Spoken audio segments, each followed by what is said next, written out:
আসসালামু আলাইকুম ভিউয়ার্স, কেমন আছেন সবাই? আশা করি সবাই অনেক ভালো আছেন। বর্তমান সময়ে এসে আমরা সকলেই মোবাইল ইন্টারনেট সেবা ব্যবহার করে থাকি। তো বাংলাদেশে মোবাইল ইন্টারনেটের যে অবস্থা সেটা আসলে বলার কোনো ভাষা নেই। বিশেষ করে প্রত্যন্ত অঞ্চলে বা গ্রামের দিকে যারা থাকেন তাদের ইন্টারনেটের অবস্থা তো একেবারেই খারাপ।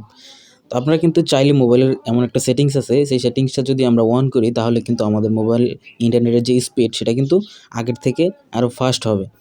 তো এইজন্য আমরা চলে যাব আমাদের মোবাইলের যে সেটিংস অপশন আছে সেটিংসে আসার পরে আমরা এখান থেকে চলে যাব হচ্ছে মোবাইল নেটওয়ার্ক আসার পরে আমরা এখান থেকে গ্রামীণে চলে যাব, বা আপনি যেই সিম দিয়ে এটাকে অ্যাক্টিভেট করতে চান এই সেটিংসটাকে, সেই সিমে ক্লিক করবেন। তারপরে এখান থেকে হচ্ছে অ্যাডভান্স সেটিংস, এখানে ক্লিক করব। এখানে আসার পরে যে দেখুন নিচে একটা অপশন আছে অ্যাক্সেস পয়েন্ট নেম, আমরা এখানে ক্লিক করব। এখানে বাই ডিফল্ট গ্রামীণ দেওয়া আছে। আমরা এখান থেকে এই যে প্লাস আইকনে ক্লিক করে নতুন একটা এপিএন তৈরি করে নেব। এখান থেকে নেমে আসার পর এখান থেকে আই দিয়ে দেবো, আই দিয়ে ওকে প্রেস করব। তারপর হচ্ছে এপিএনে এসে এখানেও আই দিয়ে দেবো। তারপরে এই যে দেখুন নিচে আছে সার্ভার, আমরা সার্ভারে ক্লিক করে এখান থেকে 5G দিয়ে দেবো।